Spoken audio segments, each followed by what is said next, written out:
soxna si bisimilah. oustaz ñoo ngi teewlu waxtaan bi bu baax a baax et que ndeysaan subhanallah allahu ahlam am na yenn kàddu yoo xamante ne sax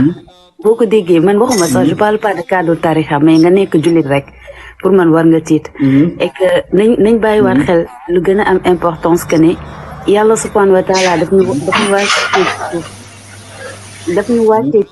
wàccee ci suuf pour que ñu jaamu ko te jaamu boobu noonu moo ngi dëppoo li nga xamante ne mooy sunna bi yonent bi sallallahu alayhi wa sallam daal di jégle pour ñun ñëpp ñu war ci mën a jaamu yàlla war ci mën a góorgóorlu de ce fait que man en fait waxtaan bi bi ma ko déglee man ça m'a un peu choqué parce que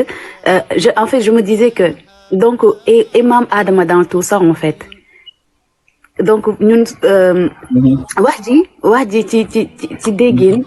tey nag ku ci nekk man ni ma ko gisee ma ne Sénégal dañoo nekk dëkk boo xamante ne dañoo jël tarixa yi teg ko fi nga xamante ne sax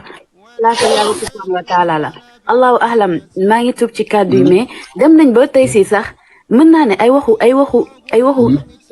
sëriñ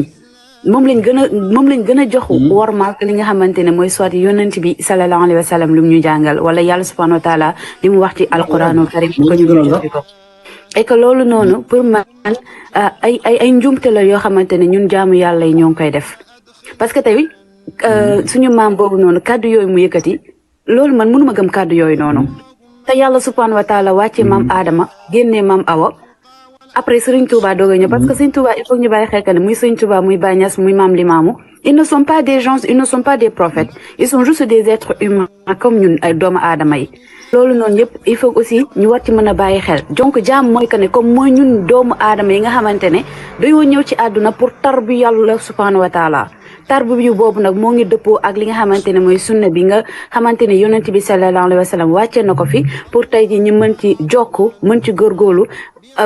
basé wu aussi ci alquranul karim pour que ñu mën a am tey li nga xamante ne mooy ngërëmu yàlla subhanahu wa taala man kàddu yooyu moom man personnellement en tant que être humain j'y crois pas en fait bu fekk tamit